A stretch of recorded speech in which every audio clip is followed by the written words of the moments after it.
কুটুম্বকঃ, বসুধৈব কুটুম্বকঃ। এটা আমাদের প্রাচীন ভারতীয় ভাবনা, আত্মবাদী। আমাদের দেশ পড়াশোনা করে যাই হোক না কেন, তোমার মধ্যে যদি জাতীয়তাবাদী ভাবনা না থাকে, তোমার মধ্যে যদি দেশপ্রেম না থাকে, তাহলে পড়াশোনা থেকে আরম্ভ করে সবটাই ব্যর্থ। তাই তো যে সমস্ত জাতি উন্নত হয়েছে তারা প্রত্যেকেই কিন্তু দেশপ্রেমী। তুলনামূলকভাবে ভারতীয়রা যে দেশপ্রেমী নয় তা নয়, ভারতীয় প্রচুর বীর জন্ম নিয়েছেন, প্রচুর মহামান ও মহামনীষী জন্ম নিয়েছেন, কিন্তু এখানকার সমস্যা, এখানকার মজ্জাগত হয়ে গেছে।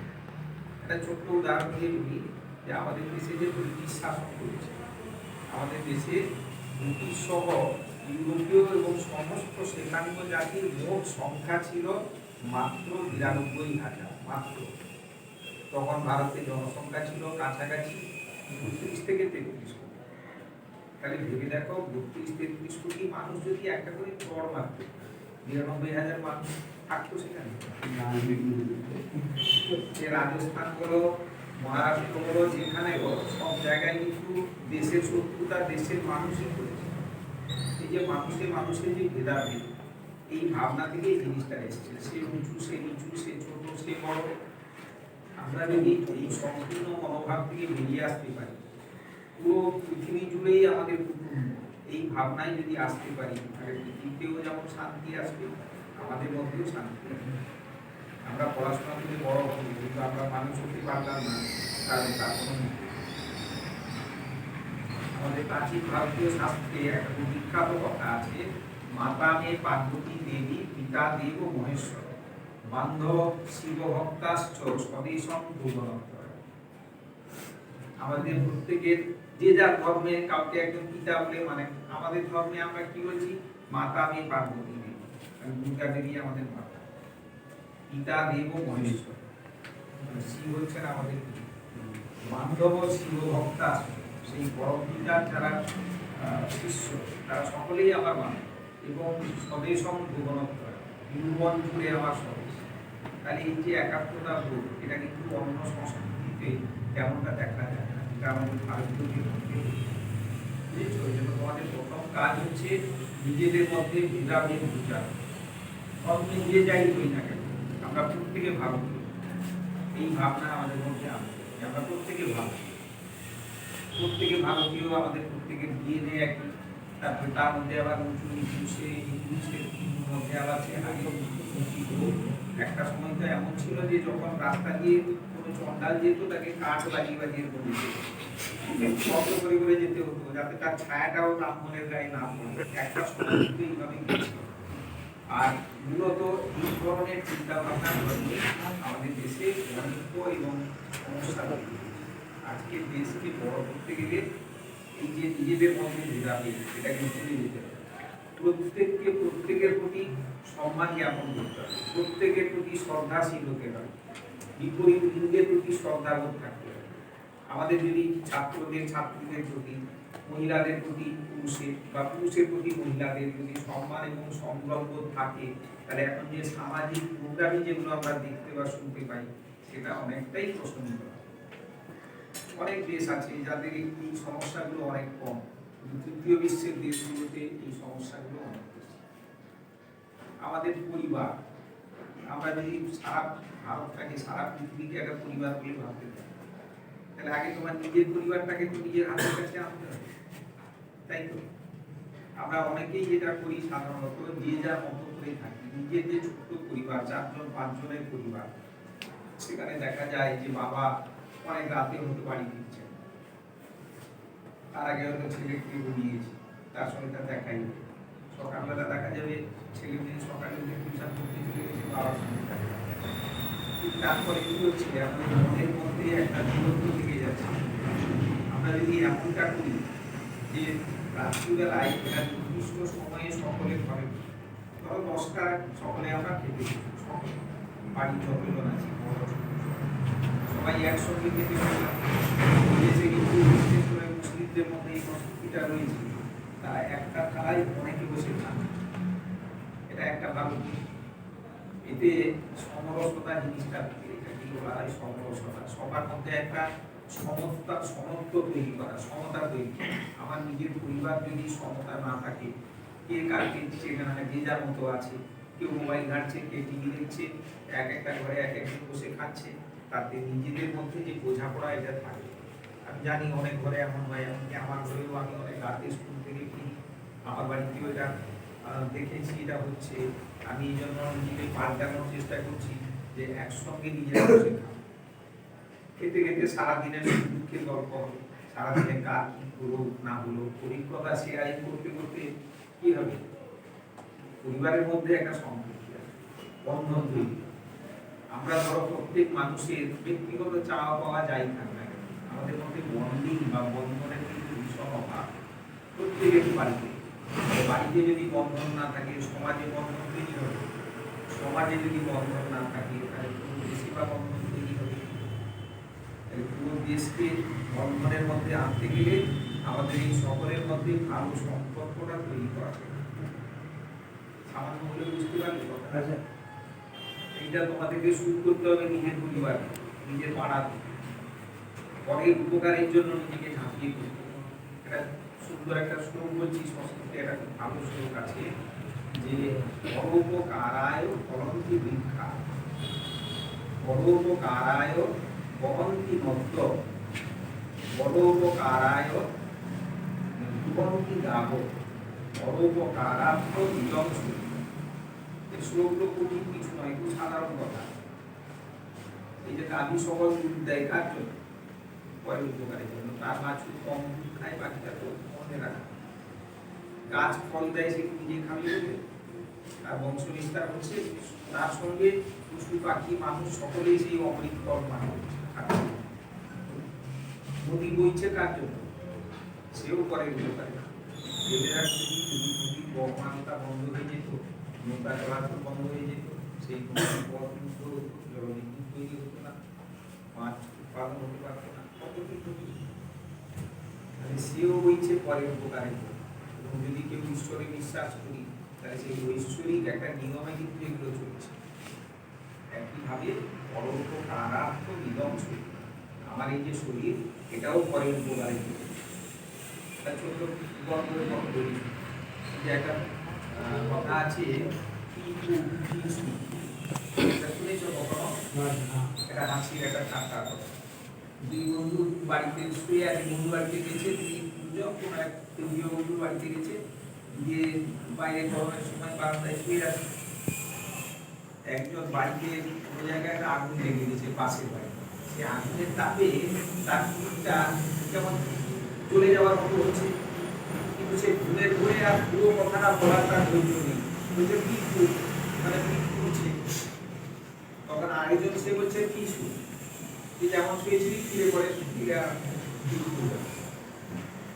তারপরে পুছে তার যা হচ্ছে হোক, আমি সেখানে সাহায্য করতে যাবো।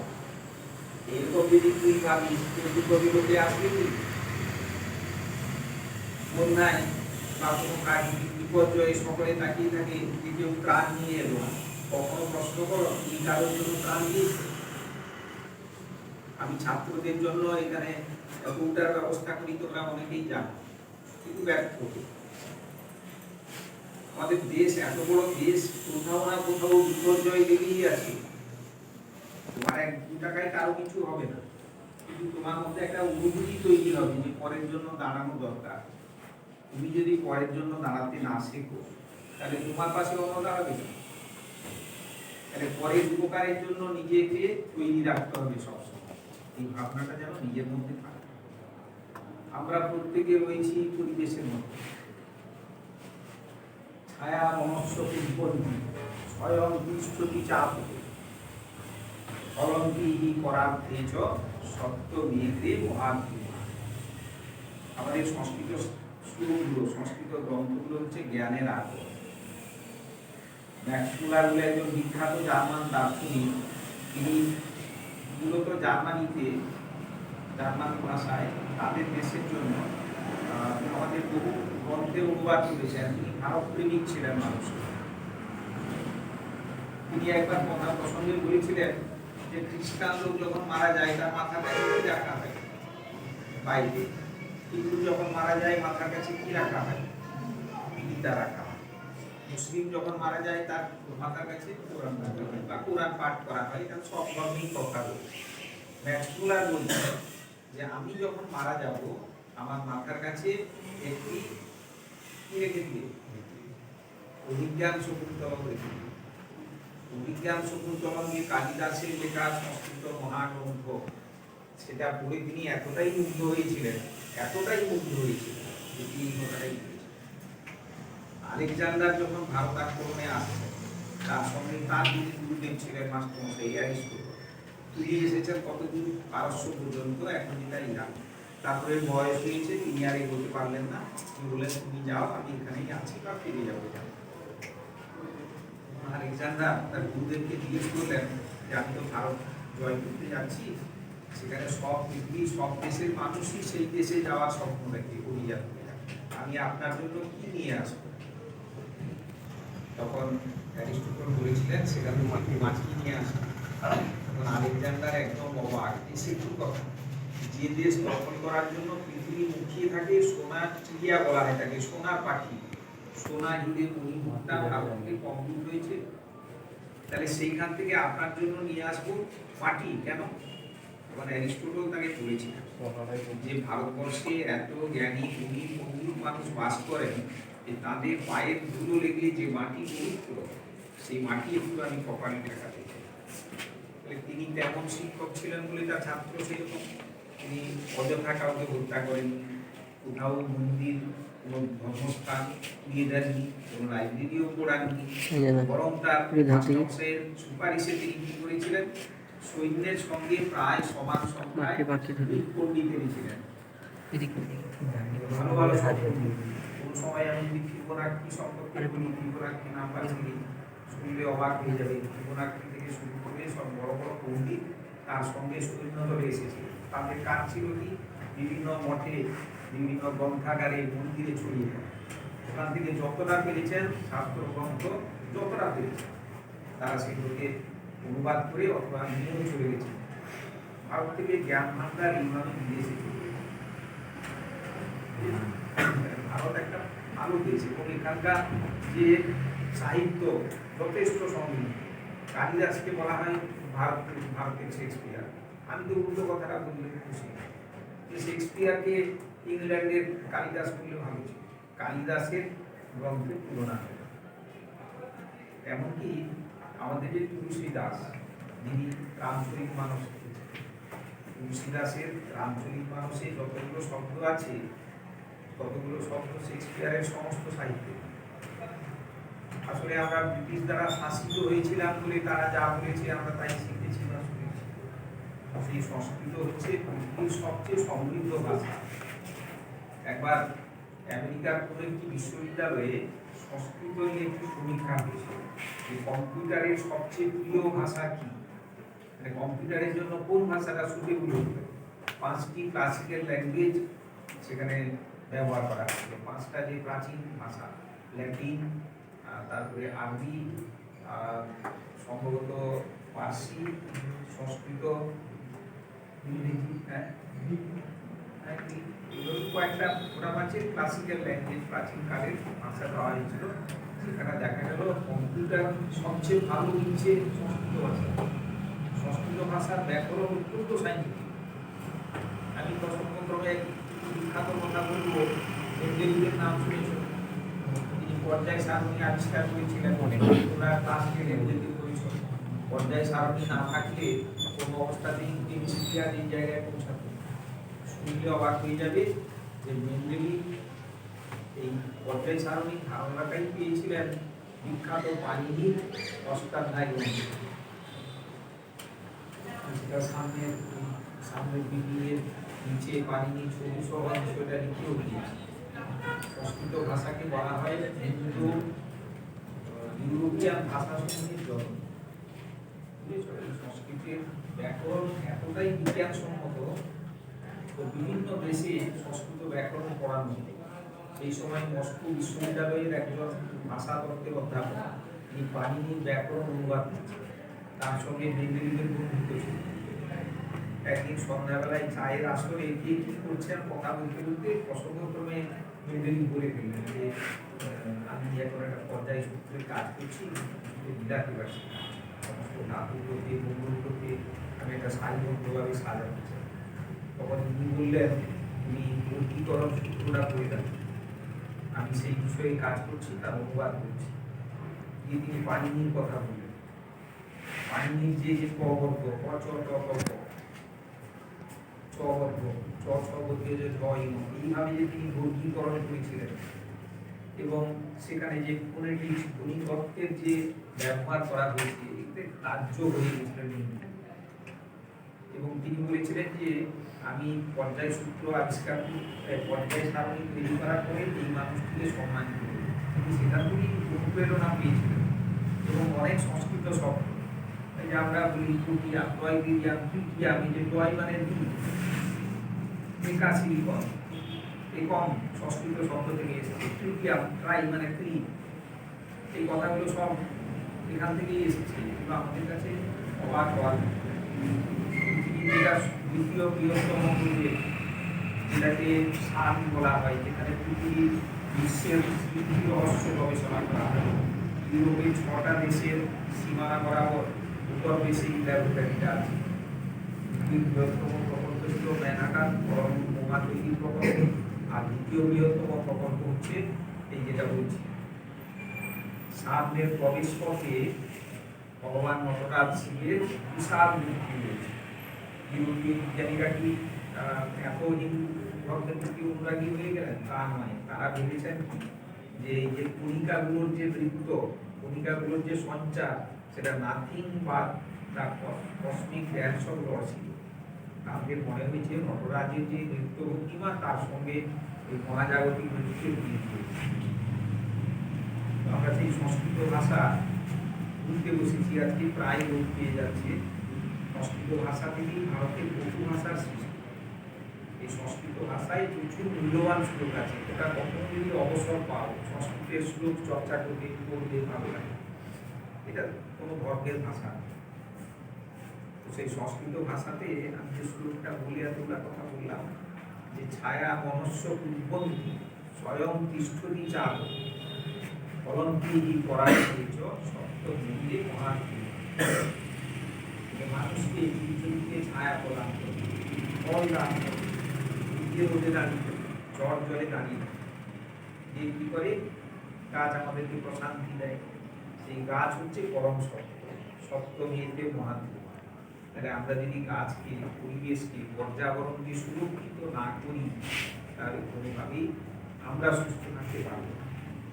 বুঝছো? গাছপালা প্রচুর পরিমাণে লাগাতে হবে, তাকে বাঁচিয়ে রাখতে হবে।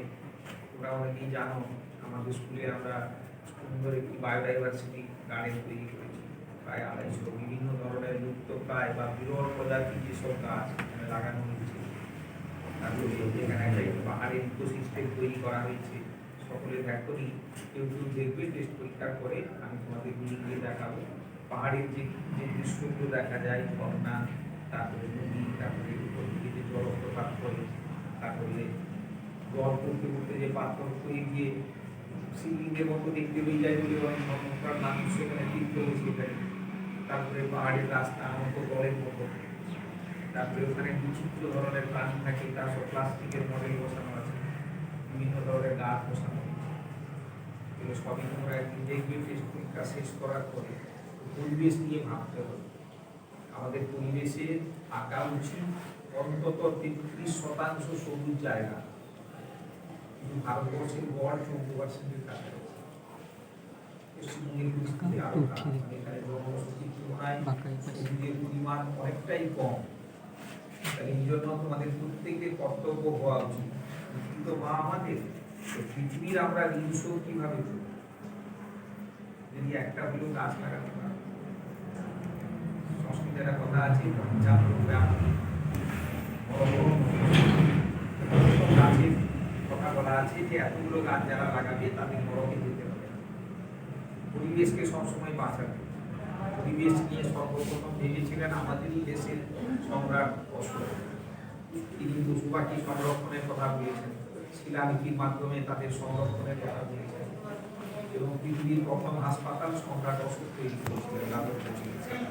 ইতিহাস বইতে এগুলো নেই। আধুনিকভাবে যাকে পরিবেশ ক্ষেত্রে ভাবনার জননী বলে বলা হয় তার নাম তোমরা অনেকেই জানো, রাচেল কার্সন, তোমরা জানো। প্রকৃতপক্ষে সমুদ্র বিজ্ঞানী ছিলেন, কিন্তু তার শখ ছিল কি তিনি বিভিন্ন গ্রামে গ্রামে ঘুরতে যেতেন, গ্রামের পরিবেশ পর্যবেক্ষণ করতেন। সেখানে পর্যবেক্ষণ করতে করতে তিনি লক্ষ্য করলেন যে বছরের পর বছর পৃথিবী বিবর্ণ হয়ে যাচ্ছে। 1962-63 সালের সময় তিনি উল্লেখ করেছিলেন যে দ্বিতীয় বিশ্বযুদ্ধে যাতে সৈন্যরা মশার কামড়ে না মরে এই জন্য এরোপ্লেন থেকে ডিডিটি স্প্রে করা হতো। সেই ডিডিটির প্রভাবে কি হয়েছে যে পাখিগুলো যে পোকা খেয়েছে সেই পোকা খেয়ে পাখি করেছে, তারপরে পাখির ডিমের যে ক্যালসিয়াম নরম হয়ে গেছে, তারপরে ডিমে তা দেওয়ার সময় তার ভ্রূণটা স্ফুটন হওয়ার আগেই, স্ফুটিত হওয়ার আগেই ডিমটা ফেটে যাচ্ছে, পাখির সংখ্যা কমে যাচ্ছে। তোমরা এখন দেখতে পাচ্ছ, মনে হবে যে পাখি বললে আমার, পাখি না থাকলে গাছের পরাগমিলন হবে না। বিষাক্ত কীট পতঙ্গ অনেককে খেয়ে পাখি শেষ করে দেয়। পাখি প্রকৃতির একটা সম্পদ। তাহলে আমরা যদি সেই পাখিকে বাঁচিয়ে না রাখতে পারি, প্রকৃতির উপাদানগুলোকে বাঁচিয়ে রাখতে না পারি, তাহলে প্রকৃতি বিপন্ন হয়ে যাবে, জীববৈচিত্র্য বিপন্ন হবে। তো রাচেল কার্সন একটা বিখ্যাত বই লিখেছিলেন দি সাইলেন্ট স্প্রিং বা নীরব বসন্ত। এই বইটা লেখার পরেই গোটা পৃথিবী জুড়ে একটা পরিবেশ নিয়ে ভাবনা শুরু হয়। গ্রিন পিস বলে একটি সংস্থা তৈরি হয়, যেটা পৃথিবীর বৃহত্তম সংস্থা, একটা স্বেচ্ছাসেবী সংগঠন যারা সবুজ নিয়ে ভাবে। তোমাদেরকেও ভাবতে হবে তোমার সমাজকে, তোমার গ্রামকে, তোমার দেশকে সবুজে যতটা ভরে দেওয়া যায় তত তোমার পরের প্রজন্ম সুস্থ থাকবে। পরিশেষে আর একটাই কথা বলবো, এটা হচ্ছে যে সবসময় স্বদেশকে ভালোবাসো। স্বদেশের প্রত্যেকটি জিনিস, এই দেশে জন্মেছি মানে এই দেশ আমার, এখানকার খারাপটাও আমার, ভালোটাও আমার। তোমরা অনেকেই কথায় কথায় অনলাইনে সব জিনিস করা চলে যাও, অনেকেই অনেকেই এখন গ্রাম শহর এসেছে, ফট করে একটা আমাজনে কিছু করা। আমাজনের যিনি মালিক তার নাম হচ্ছে জেফ বেজোস। তার একটা ছোট্ট বই দোকান ছিল, তার বাড়িতে সেই ঘরে নিচটা ছোট্ট একটা গ্যারেজ ঘরে বই দোকান করেছিল। লোকের বাড়িতে অর্ডার করলে বাড়িতে বাড়িতে দিয়ে আসতো। পরে যখন ডিজিটাল রিভলিউশন হলো, তথ্য বিপ্লব শুরু হলো, যখন প্রচার এখন মানুষের ঘরে ঘরে পৌঁছে গেল, তখন তিনি কি করলেন, তখন তিনি অনলাইনে সমস্ত জিনিস পাঠানোর ব্যবস্থা, অনলাইনে অর্ডার নেওয়া, এটা পুরো একটা নেটওয়ার্ক। আজকে পৃথিবীর প্রথম 5 জন ধনীর একজন হয়ে গেছেন। এই ধনী করেছে যে তিনি, ভারত যখন ব্রিটিশ শাসনে ছিল তখন ভারতের 11 টাকা সমান আমেরিকার $1 ছিল। আজকে 88 টাকা হলে $1। তোমার দেশের টাকা যত বিদেশে যাবে তোমার দেশের অর্থনীতি তত ক্ষতি। তো আমাদের সৌভাগ্য যে এত বিরূপতা, এত নিষেধ, এত বাধা সত্ত্বেও আমাদের দেশ এখন গোটা পৃথিবীতে 3য় বৃহত্তম অর্থনীতি, 4র্থ বৃহত্তম ছিল জাপানকে হারিয়ে এখন 3য় বৃহত্তম। এটা আমাদের কাছে গৌরবের বিষয়। এটা ধরে রাখতে গেলে তোমাদের কি করতে হবে, যতটা সম্ভব নিজের টাকা তুলতে পারবে, আমাদের বন করতে হবে যে আমরা যতটা সম্ভব স্বদেশী দ্রব্য ব্যবহার। আমার দেশের মানুষের তৈরি যা আমাদেরকে আমি কিনি, তাহলে তার সঙ্গে যুক্ত যে সমস্ত শিল্পী, যে সমস্ত শ্রমিক, কারখানা লোকেরা, তারপরে যে তুলো উৎপাদন করছে, সকলেই যদি বিদেশ থেকে পোশাক কিনো, তাহলে লক্ষাংশরা বিদেশে যাচ্ছে এবং উপকারও বিদেশে পাচ্ছে। শুধু কাপড় বলে নয়, যাবতীয় জিনিসপত্রের কথা সমস্ত ক্ষেত্রে স্বদেশী দ্রব্য ব্যবহার করে। তোমার শরীরটা তো এই দেশের আলো জলবায়ু নিয়ে তৈরি। তুমি যদি সবসময় বিদেশি পিৎজা খেতে থাকো, তোমার শরীরে সুস্থ হবে। তুমি তোমার দেশের খাবার খাও, তুমি মুড়ি ভাত খেয়ে যত সুস্থ থাকবে, বিদেশি খাবার খেয়ে তত সুস্থ থাকবে। তোমার যে কথাগুলো তোমাদের বলতে চেয়েছিলাম, এগুলিটার মোটা কথা, মূল কথা, একটা সুস্থ শোক দিয়ে কথা শেষ করবো আমরা। তোমরা প্রত্যেকের জীবনে কাজে লাগাবে এটাই চাই। আমরা সকলে তো রামায়ণ পড়েছি, শুনেছি, এখনকার ছেলেমেয়েরা পড়ে না, শুনেছে গল্প। যখন রামচন্দ্র লঙ্কা বিজয় করে ফিরতে চাইছেন, তখন লক্ষ্মণ তাকে বললেন, দাদা আমরা এতদিন যুদ্ধ বিগ্রহ করলাম, খুব প্রাণ করে করেছি, সোনার তৈরি লঙ্কা এখানে একটা দিন ঘুরিয়ে হয় না, বিশ্রাম করতাম।